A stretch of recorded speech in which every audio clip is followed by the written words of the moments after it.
নমস্কাৰ ছাত্ৰ ছাত্ৰী তথা বন্ধুবৰ্গসকল আমাৰ এটি নতুন ভিডিঅ'লৈ আপোনালোক সকলোকে স্বাগতম জনাইছোঁ। আজিৰ ক্লাছত আমি ডিছকাছ কৰিম পৰিমেয় সংখ্যাৰ ওপৰত।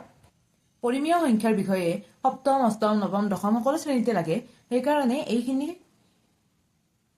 পৰিমেয় সংখ্যাৰ আগকথা হিচাপে গুৰুত্ব সহকাৰে চাবা আৰু লাগিলে নোটছ বনাই ল'বা। গতিকে পলম নকৰি আমাৰ ভিডিঅ'টো আৰম্ভ কৰোঁ আহা। প্ৰথমে মই এডাল সংখ্যা ৰেখা টানি ল'ম।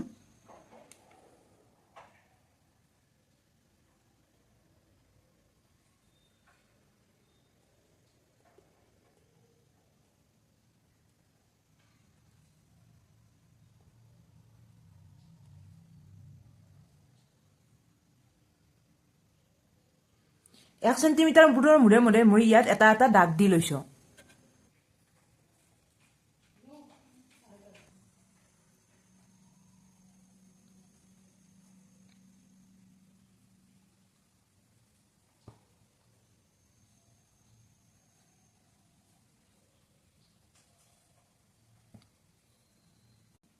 মনত ৰাখিবা, সংখ্যা ৰেখা এডালৰ শূন্যটো আমাৰ ধনাত্মকো নহয় ঋণাত্মকো নহয়।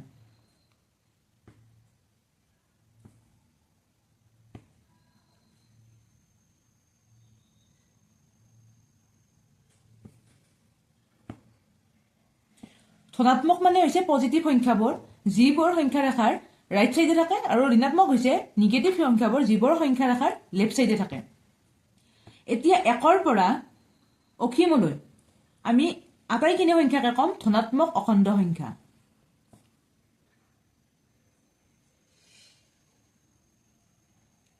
বা স্বাভাৱিক সংখ্যা।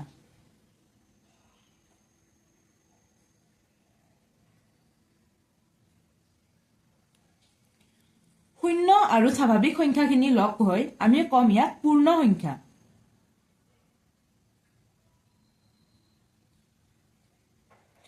মনত ৰাখিবা, স্বাভাৱিক সংখ্যা আৰম্ভ হয় একৰ পৰা অসীমলৈ, পূৰ্ণ সংখ্যা আৰম্ভ হয় শূন্যৰ পৰা অসীমলৈ।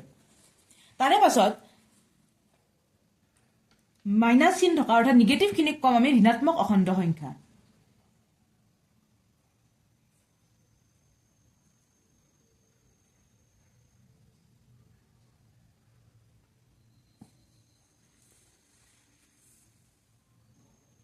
ঋণাত্মক সংখ্যা, শূন্য আৰু ধনাত্মক সংখ্যা এই গোটেইখিনিকে লগ হৈ আমি কম অখণ্ড সংখ্যা। অৰ্থাৎ অখণ্ড সংখ্যাৰ থূপ এটা হ'বলৈ লাগিলে ঋণাত্মক সংখ্যা, ধনাত্মক সংখ্যা আৰু শূন্য আমাৰ আটাইখিনিৰে প্ৰয়োজন হ'ব। অখণ্ড সংখ্যাৰ থূপটো দুয়ো দিশে, শূন্যৰ দুয়ো চাইডে অসীমলৈ বিস্তৃত হয়। তাৰে পাছত আমাৰ আহে পৰিমেয় সংখ্যা। এতিয়া পৰিমেয় সংখ্যা কি?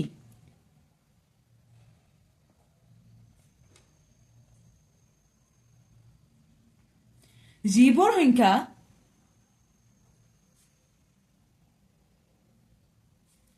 P/Q আকৃতিত প্ৰকাশ কৰিব পাৰি।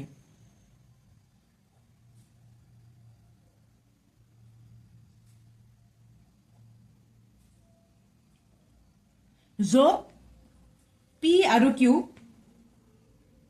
অখণ্ড সংখ্যা আৰু Q is not equal 0. P আৰু Q অখণ্ড সংখ্যা হ'ব লাগিব আৰু Q শূন্য হ'ব নোৱাৰে, কাৰণ শূন্যৰে আমি একো সংখ্যাকে হৰণ কৰিব নোৱাৰো। সেইটো আমি আগৰ পৰাই জানো, কাৰণ শূন্যৰে কিবা সংখ্যা হৰণ কৰিলে সেইটো আমাৰ কি হয়, অনিৰ্ণেয় হয়। শূন্যক বেলেগ সংখ্যাৰে হৰণ যায়, কিন্তু শূন্যৰে কোনো সংখ্যা হৰণ কৰিব নোৱাৰি। তেনে সংখ্যাক কোৱা হয় পৰিমেয় সংখ্যা।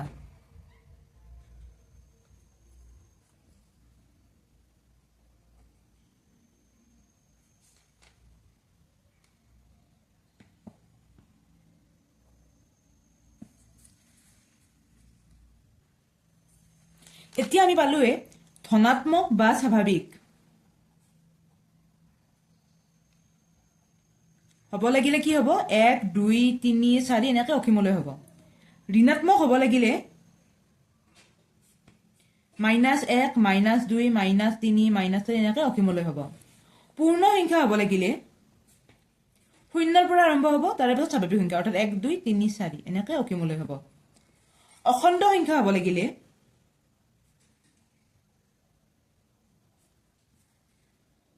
-2, -1 আৰু মাইনাছৰ দিশে এইফালে অসীমলৈ হ'ব 0 হ'ব 1 2 এনেকৈ আমাৰ প্লাছৰ দিশে অসীমলৈ হ'ব এতিয়া পৰিমেয় সংখ্যালৈ আহিছো পৰিমেয় সংখ্যা মই কি কৈছিলো p বাই q আকৃতি হ'ব লাগিব p q অখণ্ড সংখ্যা হ'ব লাগিব আৰু q 0 হ'ব নোৱাৰিব অৰ্থাৎ যদি মই 3/2 লিখো এইটো কি হ'ব 3 টো এটা অখণ্ড সংখ্যা 2 টো এটা অখণ্ড সংখ্যা আৰু আমাৰ তলৰটো যেটো q is not equal 0 এইটো 2 লিখিছো এইটো 0 নহয় আমাৰ গতিকে ই এটা পৰিমেয় সংখ্যা হ'ব 4/5 এটা পৰিমেয় সংখ্যা হ'ব এতিয়া আমি যদি লিখো 0 বা 1 বা -1 এইবোৰ সংখ্যা পৰিমেয় হ'ব নে নহয় তো এইবোৰ পৰিমেয় হ'ব কাৰণ আমাৰ p বাই q আকৃতিত থাকিব লাগে এই সংখ্যাটো এটা p বাই q আকৃতিত আছে নে নাই ইয়াৰ তলত একো নাই কেৱল শূন্যটো আছে তলত একো নাথাকিলে মনত ৰাখিবা আমি এটা 1 থকা বুলি ধৰো কাৰণ 1 আৰু 0 হৰণ কৰিলে আমি কি পাম 0 পাম আনসাৰত তো p বাই q আকৃতিত আছে আমাৰ q টোহে 0 হ'ব নোৱাৰে p টোৰ কথা নাই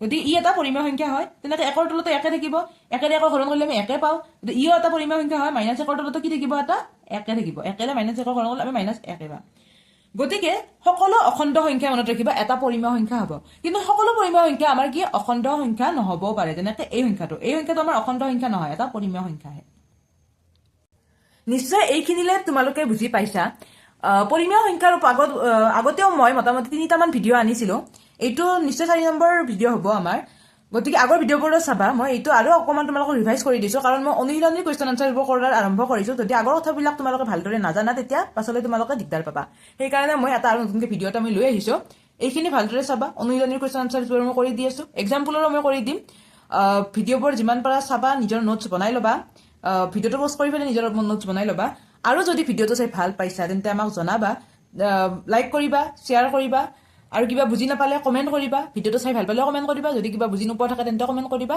আৰু সময়মতে আমাৰ ভিডিঅ'বোৰ পাই থকাৰ বাবে আমাৰ চেনেলটো সাবস্ক্ৰাইব কৰিবা ভিডিঅ'টো শেষলৈ চোৱাৰ বাবে ধন্যবাদ